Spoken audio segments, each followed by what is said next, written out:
श्री सद्गुरु महाराज की जय। नमामि अमित ज्ञान रूपम कृपालम अगम बोध दाता सुबुद्धि निधि विशालम क्षमाशील यति धीर गंभीर ज्ञानम धर्म कील दृढ़ थीर समधीर ध्यानम जगत त्राणकारी अघारी उदारम भगत प्राण रूपम दया गुण अपारम नमो सद्गुरुं ज्ञान दाता सुस्वामी नमामि नमामि नमामि नमामि। श्री सद्गुरु महाराज की जय। परमाराध्य सद्गुरु महाराज गुरुदेव महर्षि संत सेवी परमहंस जी महाराज रानेश्वर के सत्संग प्रेमी महान भाव माता एवं बहनों, यह आवास जिसमें हम लोग सत्संग कर रहे हैं, यह हमारे आदरणीय श्री बैजनाथ चौधरी जी का है। इनका जीवन यदि कोई जानते होंगे तो पता होगा इन्होंने गुरु महाराज की बड़ी सेवा की है। तन से, मन से, धन से, वचन से बराबर कुप्पा घाट जाया करते थे। इनके पास गाड़ी भी थी पहले, उससे गौशाला में भी सेवा इन्होंने दिया है। गाय का चारा भिजवाते थे। इस तरह से गुरु महाराज के बड़े प्रिय भक्तों में से एक हैं आदरणीय हमारे बैजनाथ चौधरी बाबू जी। और जब मैं आज सत्संग के लिए आ रहा था तो आचार्य श्री के पास गया, पूज्यपाद हरिनंदन जी महाराज से मिला और उनसे मैंने यहाँ आने की बात व्यक्त किया और मैंने कहा कि आशीर्वाद दिया जाए। मैं जा रहा हूँ बैजनाथ बाबू के यहाँ। तो बड़े प्रसन्न हुए, खुश हुए आचार्य श्री, क्योंकि वो जानते हैं इनको, इनकी सेवा को भी जानते हैं। तो बोले अच्छा ठीक है, बैजनाथ बाबू के यहाँ जा रहे हैं, जाइए, बहुत अच्छा। तो उन्होंने आशीर्वाद दिया यहाँ आने का और उनके आदेशानुसार मैं यहाँ आया। यह घर अभी बना है, इसके पहले पुराना घर अभी भी है ही है। उस घर में संतों का पदार्पण हुआ है, संतों की चरण धूलि पड़ी है। उस पुराने घर में हमारे गुरुदेव महर्षि संत सेवी जी महाराज आया करते थे। मेरा भी सौभाग्य हुआ कि मैं भी गुरुदेव के साथ उस पुराने घर में आता था। कई बार आने का मेरा सौभाग्य हुआ गुरुदेव के साथ। तो यह जो बैजनाथ बाबू का आवास है, जहाँ पर साधु महात्माओं का पदार्पण होते आया है, बहुत सारे महात्मा भी आए संत मत के, और बैजनाथ बाबू ने जो साधु महात्माओं की सेवा की है, अद्भुत की है। और जो उनकी धर्मपत्नी माता जी हैं, वो भी बड़े श्रद्धावान हैं। उन्होंने भी सेवा की है और कर भी रही हैं। अभी भी जो यहाँ पर आए हैं, तो माता जी ने दूरभाष पर मुझे कई एक बार सत्संग के लिए कहा कि यहाँ आकर के सत्संग कर दीजिए। तो समय होता है तो सब कुछ होता है। समय होत बलवान, समय ही सब कुछ कराता है। समय आता है तो सूर्य उदय होता है, समय आता है तो सूर्य मध्याह्न में चला जाता है, समय आता है सूर्य अस्ताचल की ओर चला जाता है, पुनः रात्रि होती है, फिर सुबह होता है, ये समय ही सब कुछ कराता है। हम लोग बाल अवस्था में थे, युवापन में आ गए, समय ही ऐसा कराया। फिर वृद्धावस्था में आ गए, उसके बाद इस संसार से कूच कर जाते हैं, चले जाते हैं। तो संत महात्मा कहते हैं ये शरीर की गति है, चाल है, अवस्था है।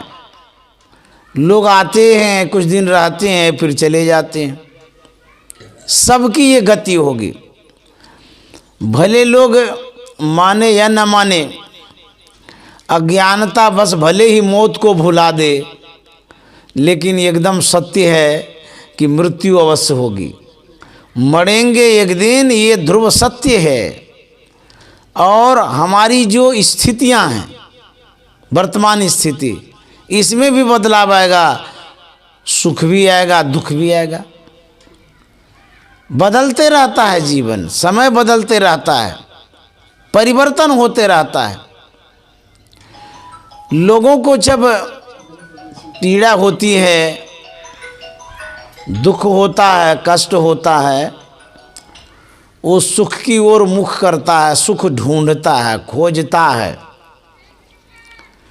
लोग बहुत प्रयत्न करते हैं, कोई पूजा करते हैं, कोई पाठ करते हैं, कोई ध्यान करते हैं, विविध तरह का उपाय किया करते हैं सुख पाने का। जानते हैं सुख का एक मंत्र है। कहेंगे अच्छा कौन सा मंत्र है? सुख का, यदि किसी को सुख चाहिए तो किसको सुख नहीं चाहिए? वहीं से किसको सुख नहीं चाहिए? बच्चा से लेकर के युवा तक, युवा से लेकर के वृद्धापन तक, सब कोई सुख चाहते हैं। बैठ जाइए। तो यदि सुख चाहिए तो ढूंढते कहाँ हैं, कैसे ढूंढते हैं? तो सुख का एक मूल मंत्र गोस्वामी जी ने बतलाया है, एक राज रहस्य बतलाया है कि सुख कैसे उपजेगा। सुन लीजिए ध्यान से, याद भी रखिएगा। सुख आपको कैसे मिलेगा इसको याद रखिएगा, मैं बता रहा हूँ। और भी तुलसीदास जी महाराज ने कहा है, तुलसी मीठे वचन से सुख उपजत चहुँ ओर। एक ओर नहीं, आगे पीछे दाएं बाएं, सुबह शाम दोपहर हर वक्त। कहते हैं चाहूँ ओर। ये सुख का राज है। क्या राज है? तुलसी मीठे वचन सौ। ये तुलसीदास जी महाराज कहते हैं, मैं नहीं कह रहा हूँ। सुख उपजत चहुँ ओर। और उन्होंने क्या कहा? वशीकरण यह मंत्र है, तजदे वचन कठोर। ये जो वचन है मन को बस करने वाला है। किसी को भी यदि बस करना चाहते हैं, अपने कब्जे में करना चाहते हैं, उसका एक ही उपाय है कि तुलसी मीठे वचन सो। ये जो मधुर वचन है, इनसे व्यक्ति आपके मुट्ठी में हो जाता है। मधुर वचन है औषधि, कटुक वचन है तीर। श्रवण द्वार है संचरे, घाले सकल शरीर। ये मधुर वचन क्या है? कहते हैं औषधि है। किसी का आप इलाज करना चाहते हैं, उपचार करना चाहते हैं, तो कहते हैं यदि आपके पास मधुर वाणी है तो दूसरे का आप इलाज कर सकते हैं, दूसरे के दुख को दूर कर सकते हैं, कष्ट को आप भगा सकते हैं। मधुर वचन है औषधि। और कटुक वचन है तीर। कड़वा वचन क्या है? कहते वो बाण के समान है, तीर के समान है। कटुक वचन है तीर। यह जो वचन है इसकी संज्ञा बाण की मिली है, तीर की मिली है। तो वेधता कैसे है? कहते हैं श्रवण द्वार है संचरे, घाले सकल से। श्रवण द्वार मतलब कान। कान से शब्द प्रवेश करता है और यह घुस करके एक जगह नहीं घायल करता है, घायल है सकल शरीर, पूरे बॉडी को, पूरे शरीर को घायल कर देता है। इसीलिए वाणी को बोलना चाहिए। कैसे? कहते हैं वाणी तो अनमोल है, जो कोई बोले जानी, ही तराजू तौल के तब मुख बाहर आनी। ये वाणी जो है अनमोल है, लेकिन जो तौल करके बोलता है, ये नहीं कि बक बक बक बक करते रहता है। कहता है हे तराजू तौल, हृदय रूपी तराजू पर तौल करके जो बाहर करता है, अर्थात विचारता है, सत्य है कि असत्य है, सही है कि गलत है। घर परिवार में, कुटुंब समाज में ऐसे बहुत सारे व्यक्ति मिलते हैं जो बोलने में माहिर होते हैं। आपको तीर के समान लग रहा है कि भाला के समान लग रहा है, उससे कोई मतलब नहीं उसको। वो आपको बेध डालेगा, घायल कर देगा। अब कितना घायल करेगा बोलने वाले को भी पता नहीं है, इतना घायल करता है। बोलने वाला तो बोल दिया, मुंह से आवाज़ तो आपने निकाल दिया, जीभ बोल करके भीतर चली गई, लेकिन यदि उठपटांग बात जीभ से निकल गया, जूता तो सिर पर ही पड़ेगा। सिर कहता है कि मेरी क्या गलती है? गलती तो जिह्वा ने किया है, तो जिह्वा गलती करके छिप जाती है, भीतर चली जाती है, और मार कौन? कपाड़ खाता है। सिर पर जूता लाठी पड़ता है कि नहीं पड़ता है? उसी तरह से व्यक्ति बोलता तो है, यदि वचन का माप नहीं है, तौल नहीं है, हिसाब नहीं है, तो मार तो लगेगी लगेगी। इसीलिए संत महात्मा कहते हैं बोलिए, रुकावट नहीं है, लेकिन जिसको आप बाहर करना चाहते हैं, पहले मन में विचार कर लीजिए, उचित है या अनुचित है। नहीं तो महाभारत तो होबे करेगा, तब दिक्कत है तो होगी होगी। इसीलिए बोलिए तो सोच समझ करके। सत्यम ब्रूयात, संस्कृत श्लोक है, प्रियम ब्रूयात। सत्यम और प्रियम न ब्रूयात, इसका मतलब हुआ सत्य बोलिए, लेकिन सुहाता बोलिए। तो गुरु महाराज ने क्या कहा? सत्य सुहाता वचन कहिए, चोरी तजी दीजिए, तजिए व्यभिचार नशा हिंसा नहीं कीजिए। गुरु महाराज ने कहा है सत्य बोलिए, लेकिन लोगों को जो सुहावे वही बोलिए। सत्य सुहाता वचन कहिए, ऐसा वचन कहिए कि सत्य हो। उपनिषदकार ऋषि मुनियों ने यही आदेश दिया है, यदि अप्रिय सत्य हो तो कभी मत बोलिए। कहते हैं ना, हम तो सही न बोल रहे हैं, सही तो बोल रहे हैं, लेकिन जो सुनने वाले व्यक्ति हैं, जिसको आप बोल रहे हैं, उनको सुहाता है कि नहीं सुहाता है, ये भी तो देखना पड़ेगा। ये नहीं कि अपना उड़ेल दिए बात को, एकदम कह दिए जो कहना है। नहीं नहीं, ऐसा नहीं। हमारे गुरुदेव ने कहा है, वचन हो सत्य प्रिय मधुरम, ओ जीवन स्वावलंबी हो।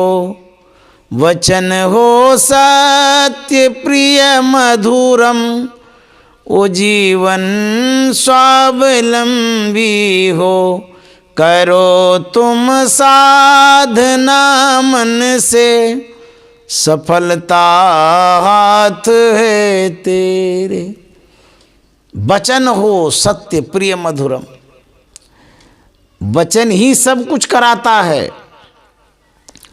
वाणी व्यक्ति को इनाम दिलाता है, यही वाणी व्यक्ति को बदनाम करा देता है। एक लघु कथा है। एक राजा ने स्वप्न देखा, उसका सब दांत झड़ गया है। जब नींद खुली, सोचने लगा, कल्पना करने लगा, ये कैसा स्वप्न था जिसमें मेरा दांत सब झड़ गया था। इस स्वप्न का क्या फलाफल होता है। बहुत लोग स्वप्न आते हैं तो पूछा करते हैं कि देखिए ना, ऐसा स्वप्न देखे, इसका क्या फल होगा, पूछा करते हैं। तो राजा साहब ने अपने दरबारियों से रात के स्वप्न को व्यक्त किया, लेकिन सही समाधान किसी से नहीं मिला। उस दरबार में जो भी थे, कोई समझ ही नहीं पाए, बता नहीं पाए। तो हम लोगों को समाज में ऐसा भी देखने को मिलता है कि जो बातें हम नहीं समझ पाते हैं तो पंडित पुजारी के पास जाते हैं, ऐसा भी होता है। तो राजा साहब ने पंडित को बुलाया। पंडित से कहा कि मैंने स्वप्न में देखा कि मेरा सब दांत झड़ गया है, इसका क्या फलाफल होता है। तो पंडित ने कहा कि राजन, क्या कहेंगे, इस स्वप्न का फल आप पूछना चाहते हैं? बोले हाँ। बोले इस स्वप्न का फल यही होता है कि आपके रहते जितने आपके परिजन हैं सब मर जाएंगे। राजा को बड़ा बुरा लगा, गुस्सा आया। आवेश में आकर के आदेश देता है पंडित को हाथी के पैर के नीचे कुचलवा दो। जब कभी आपको क्रोध आता है किसी कारण से भी, A to Z कोई भी कारण हो, क्रोध जब आता है तो क्रोध का भोजन क्या है? गाय घास खाती है, आदमी रोटी भात खाता है, हाथी गाछ वृक्ष केला सब खाता है। जितने जानवर हैं सबका अलग अलग भोजन होता है। तो क्रोध का क्या भोजन होता है? कहते वो बुद्धि को खाता है। अब देखिए, क्रोध जब उत्पन्न होता है वो बुद्धि को खाना शुरू करता है। अब बुद्धि कोई आपका खा जाएगा तो आपके पास बचेगा क्या? पागल हो जाएंगे, दुर्बुद्धि वाले हो जाएंगे, अज्ञान अवस्था में आ जाएंगे। तो जिसके पास बुद्धि ही नहीं हो तो क्या कर सकता है? कुछ भी नहीं। तो राजा को गुस्सा आया, तो उसकी बुद्धि शेष हो गई। कामात क्रोधो भी जायते, कामना इच्छा जब उत्पन्न होती है उसकी आपूर्ति में व्यवधान होता है। कोई भी इच्छा हो, कॉपी चाहिए, कलम चाहिए, आम चाहिए, लीची चाहिए, रोटी चाहिए, या अपने अनुकूल किसी को कुछ कहते हैं कि ये बात मान लीजिए, यदि विपरीत हो जाता है तो कामना की आपूर्ति में जब व्यवधान उत्पन्न होता है, आप जो चाहते हैं वैसा यदि नहीं होता है तब होता क्या है? तो उसके बाद ही क्रोध होता है। इच्छाओं के अनुरूप जब नहीं होता है तब होता है क्रोध। और जब क्रोध होता है तो बुद्धि हो जाती है अबोध, बुद्धि कमजोर हो जाती है। तब वो कोई भी स्टेप उठा लेता है, मारने का, झगड़ा करने का, फांसी लगाने का, भाग जाने का। यही कारण है, गुस्सा में आने से बुद्धि काम नहीं करती है। तो राजा को जब गुस्सा आया, उसने कहा इसको हाथी के नीचे कुचलवा दो। बेचारा का जान चला गया, पंडित मर गया। उसके बाद विशेष ज्योतिष को बुलाया गया, विद्वान पंडित को, ज्योतिष को बुलाया गया। राजा ने उससे कहा कि मैंने स्वप्न में देखा कि मेरा सब दांत झड़ गया है, इसका क्या फलाफल होता है? बोलने का क्या प्रभाव होता है वही मैं बता रहा हूँ, ध्यान से सुनिएगा। जब ज्योतिष से कहा कि मेरा दांत झड़ गया, इसका क्या फलाफल होता है, तो ज्योतिष क्या कहता है, राजन आप बड़े सौभाग्यशाली हैं, बड़भागी हैं, दीर्घायु हैं, लंबी आयु वाले हैं। जितने आपके परिवार वाले हैं सबसे अधिक लंबी आयु आपकी ही होगी। इस स्वप्न यही दर्शाता है, बताता है। खुश हो गया, प्रसन्न हो गया और दरबारी से कहा इस ज्योतिष को हाथी इनाम में दे दो। तो उसको इनाम मिल गया। बातों हाथी पाइए, इनाम में मिला ना। अब बातों हाथी पांव, एक को हाथी के पैर के नीचे कुचलवा दिया गया। बात दोनों एक के बोले हैं, ध्यान दीजिएगा तो पता चल जाएगा। और दूसरे को इनाम हाथी मिला। तो दोनों बात कैसे एक है? पंडित ने कहा कि राजन आपके रहते सबके सब मर जाएंगे, अर्थात आपकी आयु इतनी होगी कि आपके आयु के बराबर में कोई नहीं होंगे, तो मर ही जाएंगे सब। अच्छा, ज्योतिषाचार्य ने क्या कहा कि आप दीर्घायु हैं, लंबी आयु वाले हैं, आप सभी सदस्यों से विशेष आयु वाले हैं। तो दोनों तो एक के कहे, दो तो नहीं कहे, कहे तो दोनों ने एक ही बात। तो लंबी आयु इसने भी कहा, लंबी आयु उसने भी कहा, लेकिन दोनों को कहने में अंतर हो गया। तो कहने में जो अंतर आ गया, बोलने में जो अंतर आ गया, प्रकट करने में जो अंतर आया, उसमें किसी को इनाम मिल गया और किसी को बदनाम मिल गया। उसी तरह से संत महात्मा कहते हैं बोलिए, लेकिन हे तराजू तोल के तब मुख बाहर आने। हृदय रूपी तराजू पर तोल करके जब बोलेंगे तब उसमें इनाम मिलेगा। हम लोग बोलते हैं बिना विचारे बोलते हैं, बिना विचारे जो करे सो पाछे पछताए। काम बिगाड़े आपनो जग में होत हंसाए, जग में होत हंसाए चित्त में चैन न आवे। कह गिरधर कबीराय करे जो बिना विचारे। विचार करके जब बोलेंगे उसका एक अलग प्रभाव होता है। जब दुर्योधन इंद्रप्रस्थ देखने गया था, उसको आमंत्रित किया गया था, बुलाया था, उसका उद्घाटन कार्यक्रम था। जब देखने गया था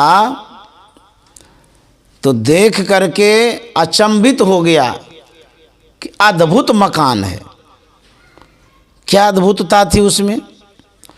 जहाँ सूखी जमीन लगती थी वहाँ पानी होता था, जहाँ पानी होता था वहाँ सूखी जैसी जमीन लगती थी, जहाँ दरवाज़ा था वहाँ खुला जैसा लगता था, जहाँ खुला था वहाँ दरवाज़ा था।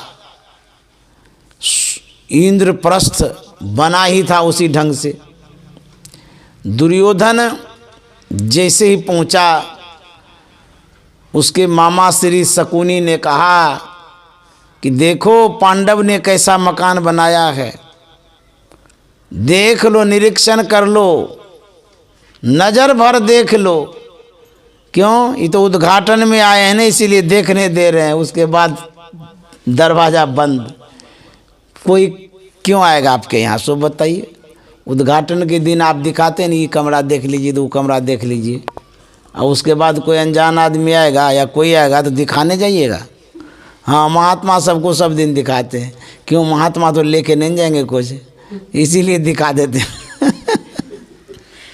समझ गए?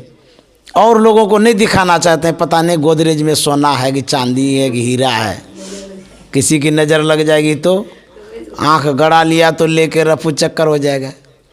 तो सबको नहीं दिखाते हैं, लेकिन उद्घाटन के दिन इसलिए दिखलाते हैं। उस दिन आप समुचित ढंग से कमरे को पूरा सजा के नहीं रखे हैं, संवार करके नहीं रखे हैं, ऐसे बना हुआ है कमरा। लेकिन पूरी तरह से जब रहने लग जाते हैं तो सब जगह अपना सेटिंग कर लेते हैं।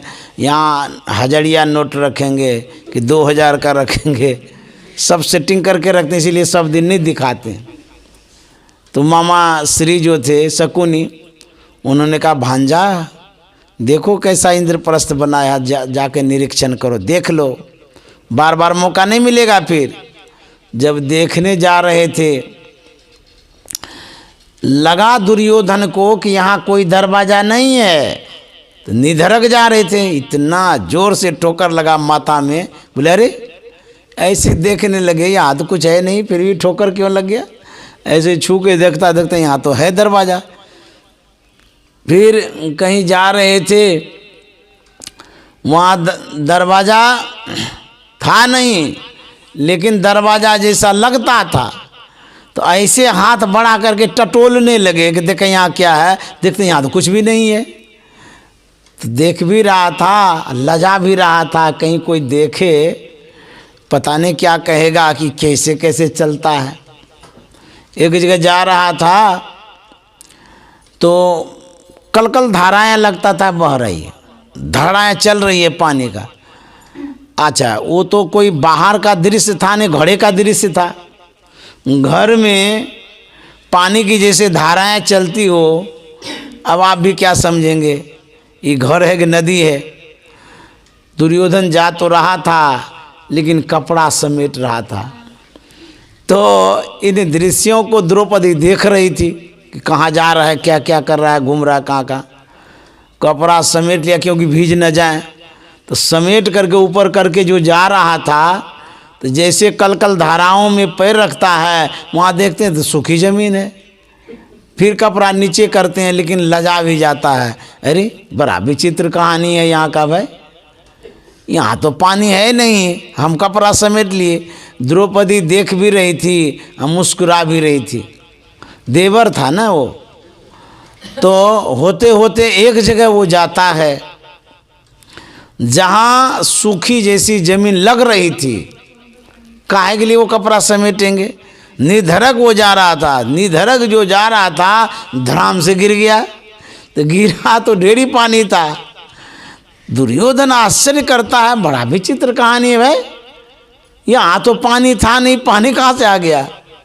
द्रौपदी ने जो देखा, देखते देखते मुस्कुरा तो रही ही थी लेकिन वो बोल बैठी। अब देखो क्या होता है, वो बोल दिया, हंसी में बोली कि देवर है हम मजाक कर सकते हैं।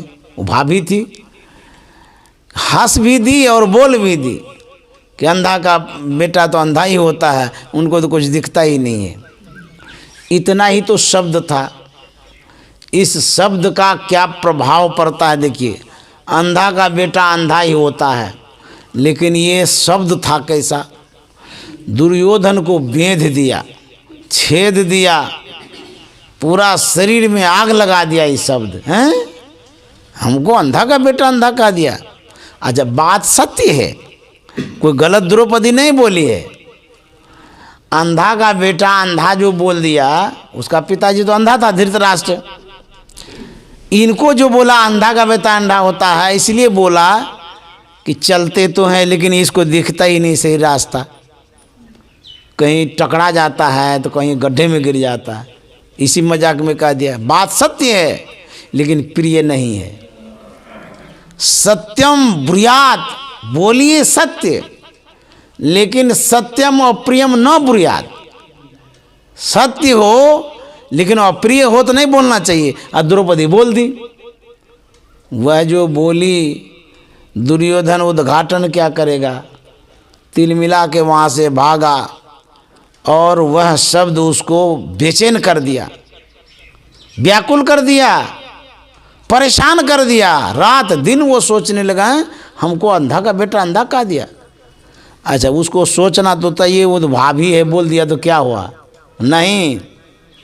देखिए, एक ठो बात लोगों को घर कर जाता है, व्यक्ति को बेध देता है।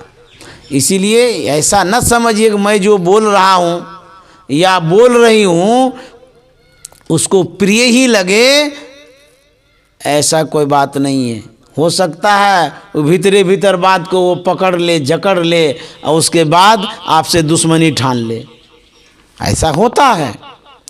आप जिसको जो कुछ कह रहे हैं उल्टा करके वो जवाब ना दे, कोई कोई नहीं भी देता है, लेकिन वह बात वो गांठ बांध लेता है और ऐसा गांठ बांधता है कि आपसे बदला लेना चाहता है। महाभारत इसी कारण से हुआ ना। द्रौपदी बोल दी, दुर्योधन कुछ बोला नहीं, कुछ भी नहीं बोला, गुस्सा के रह गया। लेकिन भीतर भीतर जो बातें होती है ना, बड़ा खतरनाक होता है। एक ठो आदमी होगा, भीतरे भीतर रखेगा, आपके मुंह पर बड़ा मधुर मधुर बोलेगा, लेकिन बड़ा घायल करेगा। वो मीठा मीठा बोल लेगा, पोखला लेगा आपको, अब बाद में वो क्या करेगा पता ही नहीं चलता है। ऐसा समाज में होता है। आपकी बातों को वो गांठ बांध करके रखा है, कहाँ गिराएगा, कब गिराएगा, कब बदला लेगा, इसका कोई पता नहीं। वह दुर्योधन मने मन रहा बदला लेने के लिए। देखिए, दिल का खुला आदमी जो होता है, जैसे मुंह पर जो बोल देता है, वही अच्छा आदमी होता है कि कम से कम सुना तो दिया। एक ठो आदमी भीतर घुन्ना होता है, भीतरे भीतर रहेगा, मने मन रहेगा, और उसके बाद आपको कभी भी गड्ढा में गिराना चाहेगा। तो बड़ा खतरनाक आदमी ऐसा होता है, मने मन रहने वाला।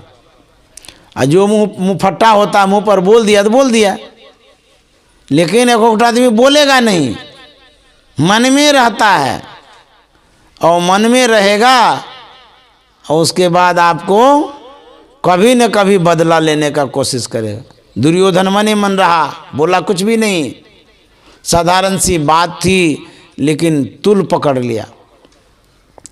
वह विविध उपाय करता है द्रौपदी से बदला लेने का। अब देखिए, द्रौपदी को भी पता नहीं चलता है कि ये किस तरह से बदला ले रहा है। द्युत जुआ खेला गया, और भी क्या क्या उपाय किया गया। अंततः छल प्रपंच कपट करके वह द्रौपदी को जीतता है, और एक दिन भरी सभा में उस द्रौपदी से बदला लेता है और उसे नग्न करता है। जब द्रौपदी चिल्ला रही थी, छटपटा रही थी, पुकार रही थी, उस समय दुर्योधन ने कहा था कि द्रौपदी, तुम चिल्लाती क्यों हो, छटपटाती क्यों हो? अरे ये तो अंधों की सभा है, तुम नंगी ही हो जाओगी तो देखेगा कौन, सब तो अंधे ही है। तब द्रौपदी को होश, अरे ये इतना दिन के बाद बदला लिया इस तरह से। बीच में द्रौपदी को पता भी नहीं था इस बात का, लेकिन जब दुर्योधन ने कहा द्रौपदी तुम नंगी ही हो जाओगी तो देखेगा कौन, सब तो अंधा ही अंधा है, ये अंधों की सभा है। धृतराष्ट्र का सभा था, बोले कि यहाँ देखने वाला कौन है, तुम क्यों लजाती हो? तब द्रौपदी को एकाएक होश आया, रे मैंने तो यूं ही कह दिया था, लेकिन उसको इतना तुल बना दिया, इतना तुल पकड़ा, मेरी इस तरह से बेइज्जती करा दिया। देखिए, बात से बात बढ़ती चली जाती है। द्रौपदी ने कहा, दुर्योधन ने पकड़ा, दुर्योधन ने बेइज्जत किया, द्रौपदी को चीर हरण का पूरा प्रकरण किया। अब देखिए, फिर द्रौपदी को क्रोध आ जाता है, हमको इस तरह से बदला लिया, हम तो देवर समझ करके कहे थे, और इतना गांठ बांध लिया ये। फिर द्रौपदी ने गांठ बांध लिया बात का, अच्छा हमसे बदला लिया है, हम भी इसका विनाश करके छोड़ेंगे। और द्रौपदी ने प्रतिज्ञा किया कि जब तक इसका विनाश नहीं करेंगे तब तक हम माथा गूंथेंगे नहीं, बाल बांधेंगे ही नहीं। शपथ ले लिया, प्रतिज्ञा ले लिया। देखिए, बात का बात में क्या हो जाता महाभारत। द्रौपदी को बेइज्जत किया तो द्रौपदी फिर ठान लिया कि हम भी इसको बदला लेकर के छोड़ेंगे। जानते हैं, ये जो गांठ बांधते हैं बात का, विनाश होता है, इसमें विकास नहीं होता है। विनाश हो जाएंगे, हम इसको उजाड़ देंगे, तो जिसको आप उजाड़ देंगे स्वयं को भी उजाड़ना पड़ेगा। पांडव ने जो दुर्योधन को उजाड़ा है तो पांडव में कम क्षति हुई है। जब महाभारत की लड़ाई हुई है तो कितने योद्धा मारे गए दोनों तरफ से, दोनों तरफ से क्षति हुई है। इसीलिए जिसको आप उजाड़ना चाहते हैं मन में बैठा लीजिए, लिख लीजिए, उस उजाड़ने में कहीं न कहीं आप भी उजड़ेंगे किसी न किसी रूप में, जिसको भी उजाड़ना चाहते हैं आप। इसीलिए भगवान बुद्ध ने कहा है कि बैर से बैर शांत नहीं होता है, बल्कि अबैर से शांत होता है। दुश्मनी से दुश्मनी को आप दूर नहीं कर सकते हैं। यदि दुश्मनी को दूर करना चाहते हैं तो दोस्ती करनी पड़ेगी। दोस्ती करेंगे तभी दुश्मनी जाएगी, नहीं तो दुश्मनी से दुश्मनी और बढ़ती चली जाएगी, दूरियां बढ़ती चली जाएगी, नदी नाला कौन के दरिया बन जाएगा, इतनी दुश्मनी बढ़ेगी। भगवान बुद्ध बैठे थे, एक दुर्बुद्धि वाला व्यक्ति आया, नासमझ जिसको कहते हैं, अज्ञानी मूढ़ व्यक्ति। महात्मा वेश में जो देखा बड़ा इसको जलन हुआ और अपमानित स्वर में उपेक्षित दृष्टि से उस व्यक्ति ने भगवान बुद्ध से कहा, बड़का महात्मा बन गए हैं, ऐसे वैसे जो न सो कह दिया, बक दिया वो। भगवान बुद्ध ने कहा कि आओ मित्र। बोले कौन है तुम्हारा मित्र? हम मित्र उत्र नहीं है, मित्र कहते हैं। भगवान बुद्ध ने देखा कि ये व्यक्ति मूढ़ है, आवेश में आकर के ये कुछ भी बक रहा है, बोल रहा है। लड़ाइयाँ तब होती है जब दोनों तरफ से बातें बढ़ती है। बात बोलते जाइए, लड़ाई चलती जाएगी, होती जाएगी। बोलना एक आदमी बंद कर देगा तो लड़ाई रुक जाएगी वहीं पर। तो भगवान बुद्ध ने देखा कि व्यक्ति बोलते ही जा रहा है, बोलते ही जा रहा है। भगवान बुद्ध चुप हो गए, हम न बोलेंगे न बात बढ़ेगी, बोलने देते हैं, कितना बोलता है। बोलते बोलते बोलते बोलते वो थक गया, अकेले कितना बोलेगा। तो जब वो थक गया तब भगवान बुद्ध ने कहा, मित्र ये बतलाओ, यदि तुम्हारे पास कोई सौगात लेकर के आया हो देने के लिए, मान लिया जाए तुमको वो सौगात पसंद ना हो तो किनका होगा? वो मूढ़ व्यक्ति ने कहा किनका होगा? जो लाया है उनका होगा। भगवान बुद्ध ने कहा, मित्र तुमने जो कुछ मुझे सुनाया मैंने एक भी स्वीकार नहीं किया, सब तुम्हारे पास रह गया। अब जरा सोचिए, जो अनर्गल बातें दूसरे को आप सुना रहे हैं, वह बात यदि आपके ही पास आवे लौट करके, तब कैसा लगेगा आपको? चाहे जो अभद्र शब्द बोल रहे हैं, अप्रिय शब्द बोल रहे हैं आप दूसरे को, वह लौट के आपके पास आ जाए, कल्पना करिएगा आपको कैसा लगेगा। कह रहे हमारे लिए शब्द, तो दूसरे को आप सुना रहे हैं, उसको तो बुरा लगेगा, लेकिन यदि वो स्वीकार नहीं किया तो आपके ही पास वो बातें रहेगी। इसीलिए कहते हैं कि दूसरे के अवगुण को मत देखिए, मत देख पराया अवगुण। दूसरे के अवगुण को नहीं देखना है। यदि आप दूसरे के अवगुण को देखते हैं, आप अपने में तो निहारिए, झांकिए। एक गुरु और चेला था, गुरु के हाथ में छड़ी थी, घुमाते हुए वो जा रहे थे, चेला पीछे पीछे जा रहा था।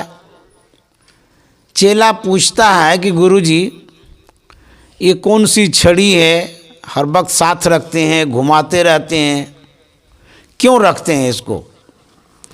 तो गुरुजी ने कहा कि चेला राम, ये छड़ी चमत्कारिक छड़ी है, तो साधारण सी छड़ी है, ये कैसे चमत्कारिक हो सकती है?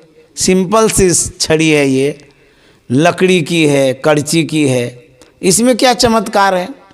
बोले कि हाँ इसमें चमत्कार है। यदि इस छड़ी को कोई हाथ में ले और वो दूसरे के शरीर से स्पर्श करावे, छड़ी स्पर्श होते ही यह ज्ञात करा देता है, बता देती है कि इसमें कितना गुण और अवगुण है। बोले हाँ ऐसी छड़ी? बोले हाँ। तो बोले दीजिए तो हमको। तो वो छड़ी चेला को दे दिया। चेला छड़ी लिया, गुरुजी आगे आगे जा रहे थे, चेला राम पीछे पीछे जा रहा था। हाथ में छड़ी है तो मन में सोचते जा रहा था किसको सटावें, किसका गुण अवगुण देखें। वीरान जगह है, कोई व्यक्ति भी नज़र में नहीं आ रहा है। तो सोचते सोचते सोचने लगा कि कोई तो है ही नहीं, और गुरुजी की छड़ी है, परीक्षा गुरुजी से ही प्रारंभ कर देते हैं। देखते हैं गुरुजी को ही कि कितना गुण अवगुण है। तो चट से छड़ी सटा दिया। तो गुरुजी ने कहा चेला राम ये क्या कर रहा है? बोले आपकी छड़ी है ना, चमत्कारिक छड़ी है, आप ही से परीक्षा ले रहे हैं। बोला अच्छा हमारी छड़ी हम ही को सटा दिया। बोला अच्छा ले लो परीक्षा। तो जैसे सटाया ना तो देखा तो देखते हैं बहुत अवगुण है गुरुजी में। तो चेलवा का था राम राम राम राम राम, हमको तो पता ही नहीं था आप इतने अवगुणी हैं। लीजिए अपनी छड़ी, हम चलें आपसे दूर, हम नहीं रहेंगे आपके साथ में, इतना अवगुण आपके अंदर में है। तो छड़ी फेंक फा करके भाग रहा था। गुरुजी ने कहा चेला राम हमारे शरीर में सटा के तो तुमने देख ही लिया ना, मैं इतना अवगुणी हूँ, मेरे अंदर में इतना अज्ञानता है, जड़ा तुम अपने शरीर में भी सटा के तो देखो। तो जैसे वो शरीर में सटाता है देखता रे गुरुजी से भी ज़्यादा अज्ञानता मेरे अंदर में है। बोले गुरुजी आपसे विशेष हमारे अंदर में दिख रहा है। बोले तब दूसरे में तो देख ही लिया कि अवगुण है, अपने में जब अवगुण देखोगे तब तुमको पता चलेगा कि मैं भी वैसा ही हूँ। समझ गया? तो ये जो संसार है, इस संसार में गुण और अवगुण सबके पास है। आप जिसको देख रहे हैं, जैसा भी देख रहे हैं, जिस दृष्टि से आप देख रहे हैं वो सिर्फ उतना ही नहीं है, वैसा ही नहीं है, वो कुछ और भी है जिसको आप देख ही नहीं पा रहे हैं। जैसा आप देखते हैं वैसा तो वो है, लेकिन उससे भी कुछ विशेष है जिसको आप देख ही नहीं पा रहे हैं। तो गुण भी है, अवगुण भी है। यदि आप उनके अंदर में अवगुण देखते हैं तो सिर्फ अवगुण ही नहीं है, गुण भी है उसके अंदर में। उसको तो झांकिए, उसको तो देखिए कि कितना गुणी है वो। आप अवगुण को देख करके उछालते रहते हैं, फैलाते रहते हैं, रेता फैलाना जिसको कहते हैं। दूसरे के अवगुण को देख करके रेता नहीं फैलाते हैं, इसका मतलब हुआ विशेष रूप से प्रचारित करते हैं। वो तो ऐसे खराब है, वैसे बुड़बक है, वो गधा है, कहते रहते हैं। तो कहते हैं रेता जब आप फैला ही रहे हैं, थोड़ा अपने तरफ भी तो झांकिए। आप कितने सफ़ेद हैं, कितने स्वच्छ हैं। जब चीनी को देखते हैं दुकान पर तो चीनी इतराती है, इछलाती है, हम गोरी हैं, सफ़ेद हैं, हमारे जैसा तो कोई उजला नहीं है, एकदम चकाचक उजली हम हैं। लेकिन उसी चीनी को जब हलवाई लाता है, कढ़ाई पर चढ़ाता है, जब औंटने लगता है तब हलवाई पूछता है अरे चीनी तू तो बड़ी तराती थी, चलाती थी, तू गोरी थी, तुम्हारे अंदर में तो कुछ भी गंदगी नहीं दिखती थी, लेकिन अभी क्या हो गया? चीनी उस समय मौन हो जाती है, चुप हो जाती है। अच्छा, मेरे अंदर में इतनी गंदगी। हलवाई के पास जब चीनी जाती है, जब उसको औंठता है, देखिएगा कितनी गंदगी निकलती। उसी तरह से जो अपने आप को होशियार समझते हैं, बहुत अच्छे हम हैं, पढ़े हैं, लिखे हैं, गुणवान हैं, कला है हमारे अंदर में बोलने की, काम करने की, बहुत बड़ाई करता है अपने आप का। कसौटी पर कस करके जब देखिएगा ना, सब फुसफास हो जाएगा। उसी तरह से जिसके अंदर में आप गुण देखते हैं, अवगुण भी है, और जिसके अंदर में अवगुण है, गुण भी है। A to Z। क्यों ऐसा कह रहे हैं? इसलिए कि गोस्वामी जी ने कहा है, जड़ चेतन गुण दोष में विश्व किन्ह करतार। ये जो सृष्टि हुई है, सृष्टि में जो प्राणी हैं या पदार्थ है, कुछ भी कहते हैं गुण और दोष से निर्मित है। वो गुण और दोष से बना हुआ है। जितना जो कुछ भी है, जो कुछ भी है, सब में गुण भी है और सब में अवगुण भी है। चाहे लकड़ी हो कि लड़का हो, बड़की हो कि छोटका हो, पढ़े हो कि अनपढ़ हो, हिंदू हो कि मुसलमान हो, सब में गुण अवगुण है। लेकिन न्यूनता और अधिकता मापी जाती है, जानी जाती है। कोई अधिक अवगुणी होते हैं तो कोई अधिक गुणी होते हैं। किसी में अधिक गुण झलकता है, किसी में अधिक अवगुण झलकता है। उसी माप से हम लोग दूसरे को जानते हैं। यदि गुण अधिक है तो बड़ाई करते हैं कि गुणवान है, बहुत अच्छे हैं। यदि अवगुण में विशेष परिणत देखते हैं तो उसको अज्ञानी कहते हैं, अल्हड़ कहते हैं, अनाड़ी कहते हैं। लेकिन गुण है उनके अंदर में भी, उसके अंदर में भी है, लेकिन न्यूनता है, कम से कम है। महाभारत का एक आख्यान है, कथा है। गुरु द्रोणाचार्य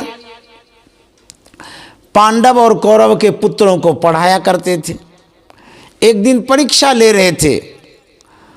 पांडवों में जो श्रेष्ठ पुत्र थे वो युधिष्ठिर थे वो, और कौरवों में जो श्रेष्ठ पुत्र थे वो दुर्योधन थे।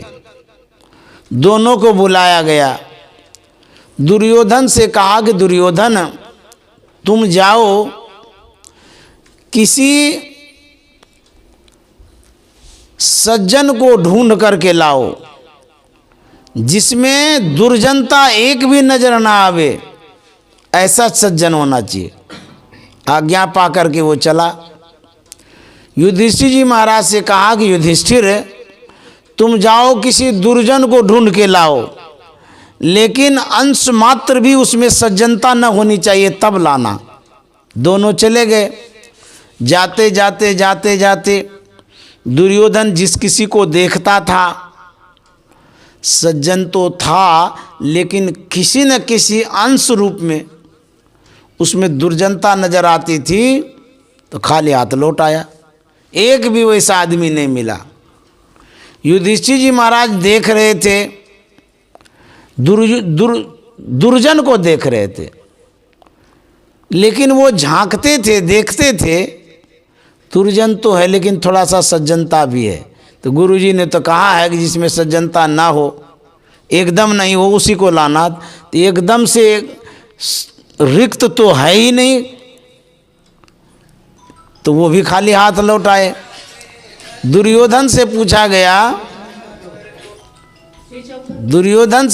गया कि तुम किसी को बुला के नहीं लाया, क्या बात है? बोले गुरुदेव, आपने कहा था ना कि सज्जन को लाना। बहुत सज्जन मिले, लेकिन आप ये भी कह रहे थे कि उसमें दुर्जनता नहीं होनी चाहिए। तो मैंने देखा सज्जनता तो है, लेकिन दुर्जनता भी कुछ न कुछ है, इसीलिए मैं खाली हाथ आया। दुर्योधन से कहा कि तुमने दुर्जन को नहीं लाया। बोले गुरुदेव, दुर्जन तो बहुत मिला, लेकिन कुछ न कुछ आंशिक रूप में सज्जनता भी थी उसमें, इसीलिए मैंने नहीं लाया। अब जरा विचारिए, दुर्योधन सज्जन नहीं ला पाया और युधिष्ठिर दुर्जन नहीं ले आ पाया। इसका मतलब है कि सज्जन में दुर्जनता भी है और दुर्जन में सज्जनता भी है, तो गुण अवगुण सब है। तो कहते हैं संत हंस गुण गहि पे परिहरि वारी विकार। हम संत के संतान हैं, तो कैसा होना चाहिए? जैसे हंस दूध को ग्रहण करता है, पानी को छोड़ देता है। संत गुणग्राही होते हैं, अवगुण को छोड़ देता है। और संसार के लोग अवगुण में लिपटे रहते हैं, लटके रहते हैं, मथते रहते हैं अवगुण को। किसी का थोड़ा सा भी भूल भड़म देख लिया, सैकड़ों आदमी को प्रचारित करेगा, फलनमा तो ऐसा है, ढकनमा तो ऐसा है, उसने ऐसा किया, उसने वैसा किया, मथन कर देता है वो। और संत कैसे होते हैं? थोड़ा सा भी अवगुण यदि वो देखते हैं तो उसको ढक देते हैं, झाँप देते हैं, उघाड़ते नहीं हैं। लेकिन साधारण लोग उघाड़ उघाड़ करके बताते रहते हैं, अपने को होशियार समझते हैं कि हम बहुत अच्छे आदमी हैं। तुम्हारे अंदर में अवगुण है, लेकिन अभी तक नहीं उघड़ा है, इसीलिए तुम होशियार बने हुए हो। उघड़े अंत न हो निबाहो काल ने में जिम रावण। उघड़ेगा और उस समय मुँह दिखाने लगने रहेंगे। इसीलिए दूसरे के अवगुण को झाँप दीजिए और दूसरे को गुण को उघाड़ दीजिए। ये तो सज्जन का काम है। संत महात्मा साधारण लोगों के गुण को उभारते हैं, उघाड़ते हैं, बताते हैं और अवगुण को झाँपते हैं, क्योंकि अवगुण में ही तो संसार डूबा हुआ है। तो उसी को उघाड़ेंगे तो फिर क्या मतलब कि गुण का क्या महत्व रहेगा। इसीलिए संत महात्मा क्या करते हैं? गुण को ग्रहण करते हैं, अवगुण को छोड़ देते हैं। एक बार गुरु महाराज के पास कोई सज्जन आए, प्रणाम किए, वहीं खड़े थे। गुरु महाराज जान गए मन की बात को।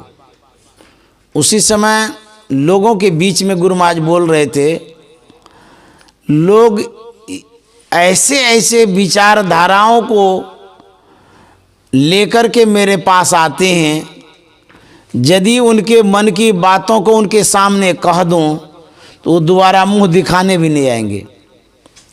इस तरह की सोच लेकर के आते हैं व्यक्ति। तो गुरु महाराज ने कहा, किसी को कहा कि आप इस तरह से क्यों सोचते हैं? यदि अज्ञानी है, अबोध है, कुछ भी सोच सकता है, गलतियां तो हो ही जाती है साधारण इंसान से। इसका मतलब ये नहीं कि गलती यदि हो गई तो उसको खूब उछालते रहो, उघाड़ते रहो। अरे यदि कीचड़ है और उसमें आप ढेला फेंकिएगा तो उछलेगा तो किसको पड़ेगा? जो पास में रहेगा वही नहीं उसी को नहीं पड़ेगा। तो आप तो हर वक्त उछालने में ही लगे रहते हैं।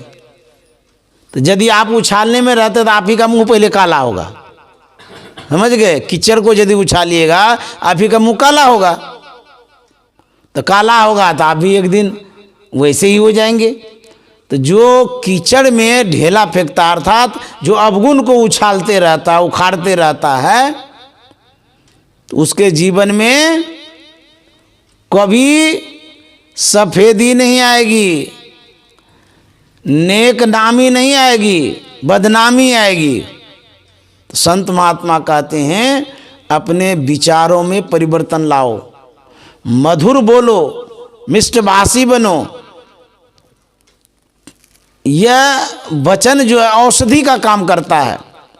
वशीकरण यह मंत्र है, तजदे वचन कठोर। तुलसीदास जी महाराज कहते हैं। तो इस तरह से यदि आप मधुर भाषी बनेंगे तो आपके चारों तरफ सुख उपजेगा। सुख उपजत चहुँ ओर। मेरे कहने का मतलब यही है, बोलिए, कैसे बोलिए? जब भगवान श्री राम वनगमन में थे, निषाद राज्य के राज्य में थे, रात्रि के समय निषाद और लक्ष्मण दोनों पहरा दे रहे थे। निषाद जिज्ञासा करता है, बोलता है और कहता है कि कैकेयी ने अच्छा नहीं किया। उस पर लक्ष्मण बोलता है, सीख लीजिए इस बात को। लक्ष्मण कैसे बोलता है? बोले लखन मधुर मृदु बानी, ज्ञान विराग भगति रस सानी।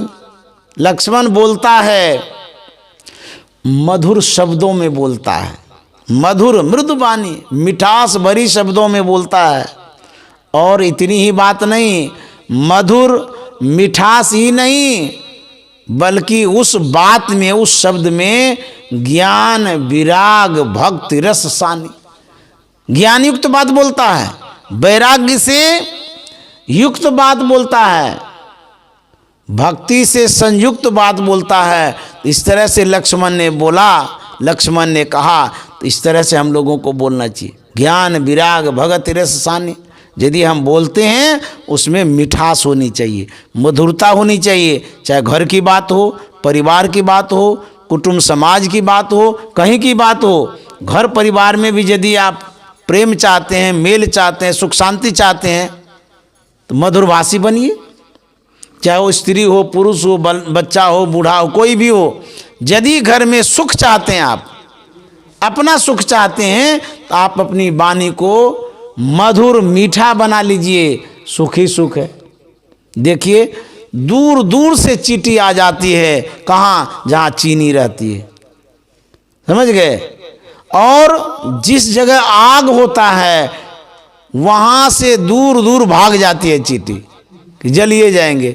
उसी तरह से मधुर वचन रूपी यदि चीनी आपके पास है, जो परिजन है, कुटुंब है, समाज है, दूर दूर में जरूर है, लेकिन उस चीनी के पास चींटी को आना ही आना है, जरूर वेबे करेगी चींटी, खोज खोज के आएगी।